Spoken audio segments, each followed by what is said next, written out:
बढ़िला नित्यानंद इस्तीफा दाबी न्यूज़कट परवर्ती प्रसंग राज्य में गणशिक्षा मंत्री इस्तीफा दाबी करा जाउछि। नवीन पट्टनायक विरोधी दल नेता तथा बीजेडी सुप्रीमो मध्य से दाबीटी दोहराइछन्ते। पुस्तक त्रुटि को नहीं गणशिक्षा मंत्री नित्यानंद गंड इस्तीफा दाबी करिछन्ति विरोधी दल नेता नवीन पट्टनायक। प्रथमरु अष्टम श्रेणी पुस्तक त्रुटि को नहीं नवीन पट्टनायक प्रतिक्रिया रखिछन्ति। बीजेडी 2 रु 3 सप्ताह हेब स्कूल और गणशिक्षा मंत्री इस्तीफा दाबी करि आसुछि। धर्मेन्द्र रास्ता नित्यानंद गंड आपणांतु बोली नवीन निज मंतव्य कहिछन्ति। सेपटे कांग्रेस कहिछि इस्तीफा दियो नचेत ओडिशा बंद। जदि गणशिक्षा मंत्री इस्तीफा न दियंती तेबे ओडिशा बंद नहीं चेतावनी देइछन्ति पीसीसी सभापति भक्त चरण दास। एपटे विरोधी इस्तीफा दाबी उपरे बीजेपी प्रतिक्रिया रखिछि। 24 वर्ष रे अनेक प्रश्नपत्र लीक होइथिला, अनेक विभ्राट भी होइथिला बोली बीजेपी कहवा कथा, हेले केही इस्तीफा देइथिले कि बोली ओलटा प्रश्न करिसंती मंत्री विभूति भूषण जेना। नवीन बाबू प्रथमे उदाहरण सृष्टि करंतु बोली BJP Mantavya रखिछि। The state education minister Shri Gand, as you know, there have been a number of mistakes in the textbooks of the students in our state. He should follow the example of Shri Dharmendra Pradhan and resign from his post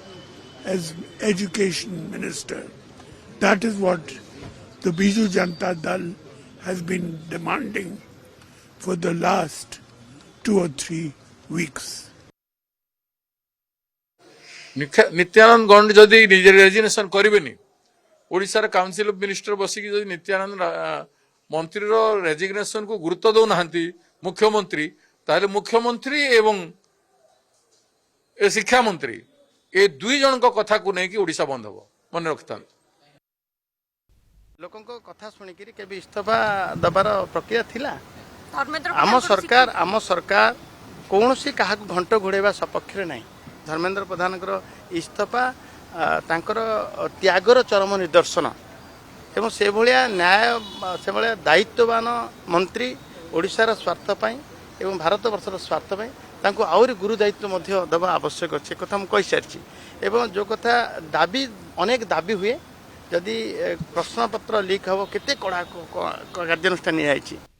अधिक आलोचना करवा Bhubaneswar bureau head Pritikant नायक जोड़ी। प्रीतिकांत आपण विभूति जेना परिवहन मंत्री प्रतिक्रिया देखुले कि भाव में से कहवा कथा धर्मेन्द्र प्रधान इस्तीफा को त्यागर चरम निदर्शन बोली से मंतव्य देइछन्ति एवं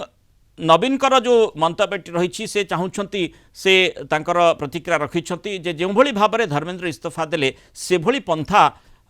गणशिक्षा माने राज्यर गणशिक्षा मंत्री नित्यानंद गंड भी आपणांतु अर्थात ये मध्य त्याग प्रदर्शन करंतु एक कथाटी बोधवे युक्तियुक्तता दृष्टिकोण कहुपे किंतु बड़ प्रसंग होउछि जे प्रकृत में मंत्री इस्तीफा देले जो व्यवस्थागत त्रुटि होइछि ताकू केही अस्वीकार करूनाहांती मुझे आधार पदक्षेप नि सरकार कहवा कथा किंतु मंत्री इस्तीफा देले से गोटे बड़ परिवर्तन हेबो विरोधी को ताहा प्रकृत में संतुष्ट करिवो ना जो व्यवस्था रे जो त्रुटिटी परिलक्षित होइछि ताकू संतुष्ट करिवो ये गोटे बृहत्तर प्रश्न नुहे कि देखो केंद्र मंत्री पदर धर्मेन्द्र प्रधान इस्तीफा दबा परे एबे ओडिशा राज्य राजनीति रे गोटे प्रसंग को लेकिन जोर धरी राज्य राजनीति सी हूँ गणशिक्षा मंत्री नित्यानंद गंडकर इस्तीफा को सेमाने जोरदार ढंग से दाबी रखुंट कारण आप देखिए गतकाली अनेक नेता विरोधी दलर से बयान रखी आज विरोधी दल नेता नवीन पट्टनायक रखिंट जे धर्मेन्द्र जो रास्ता आपणई से रास्ता नित्यानंद गंड आपणातु आउ ये बीजेडी ये प्रसंग को लेकिन 3-4 सप्ताह है दाबी कर बाबद सरकार नैतिकता कथा नियंतु कारण ये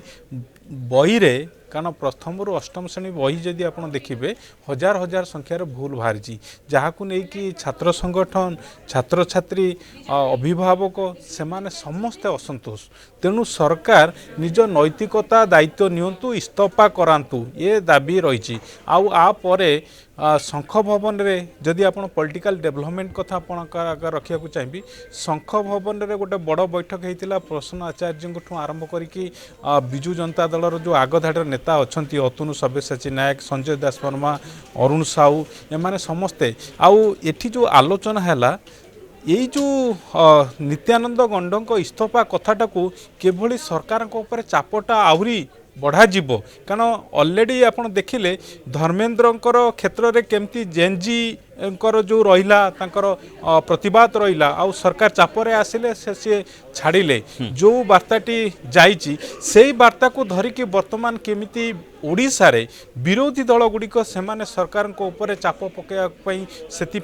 ये प्लान प्रोग्राम रणनीति प्रीतिकांत आपण देखिचंती जे दिल्ली दरबार रे कोन पूरा देश रे जो भली भाव रे आंदोलन बढ़ी बढ़ी चलीथिला शिक्षा मंत्री सेतेबेला शिक्षा मंत्री इस्तीफा धर्मेंद्र प्रधान को इस्तीफा को नहीं सेठी जो जेनजी शब्दटी आपण व्यवहार कले जेनजी सेठी थिले इठी जेनजी तो नहांती से भली आमे देखिचे विरोधी प्रभाव केते मात्रा रे थिला एवं विरोधी जोगु प्रकृत धर्मेंद्र प्रधान इस्तीफा देइछंती कि ये प्रसंग आसी पारे चर्चा भितर सेठी धर्मेंद्रकर जो इस्तीफा रही तार कारण आम चर्चा करें कि भाव से जो सामाजिक गणमाध्यम जो कारण संपर्क में सूचना देते से कहते निश्चित भाव जो परिस्थिति उत्पन्न होती से कहीं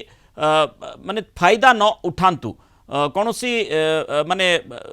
जो माने देश विरोधी शक्ति तार फायदा न उठातु से कथा न होगापाई सी इस्तीफा देइछंती किंतु एठी से भली स्थिति उत्पन्न प्रकृत में होती कि विरोधी से भली चाप सृष्टि करि पारिबे कि ये गोटे गोटे बड़ प्रश्न सृष्टि करिबो नाही कि सही आधार किछि निष्पत्ति सरकार नहीं पारंती बा से भली स्थिति भितर को जिबा पई बाध्य होवंती देखो आर उत्तर गोटे लाइन में कही रखा चाहिए धर्मेंद्र परे नित्यानंद पाली यही आभिमुख्य धरिकी वर्तमान विरोधी तांकर स्ट्राटेजी प्रस्तुत करुँच आपण वर्तमान से माने कौन करेंगे सेगुड़िक खुलास करना कारण भक्तदास कहते पीसी सभापति कहते जदि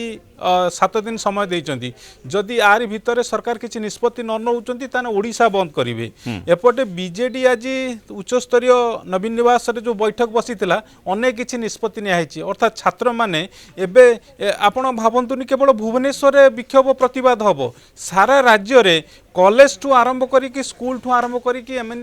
माने प्रतिवाद करेंगे ये स्ट्राटेजी वर्तमान चली आ विधिवत भाव में विजु जनता दल कांग्रेस एमाने समस्ते ये प्रसंग को धरिकी आगु को बढ़ापी चाहूँगी जो कहुच्छी विरोधी वर्तमान गोटे तांकर नारा रोचे जे धर्मेंद्र परे नित्यानंद पाली तेणु नित्यानंद गंडक केते अड़ुआ केते असुविधामूलक परिस्थिति विरोधी उत्पन्न करुछंती आगामी समय ही कहि परिबो जे प्रकृत रे जो भली धारारे जो भली पंथा केंद्र शिक्षा मंत्री सेतेबेलर धर्मेंद्र प्रधान आपणैले से भली पंथा आपणैबे कि से भली स्थिति उत्पन्न करा जाई पारिबो कि से भली चाप सृष्टि करा जाई पारिबो कि नित्यानंद गंडक क्षेत्र में राज्य सरकार क्षेत्र में ता देखा बाकी रहा। बहुत धन्यवाद प्रीतिकांत सूचना एवं आलोचना आम सहित रही। आप न्यूज कटर ए समय छोट ब्रेक।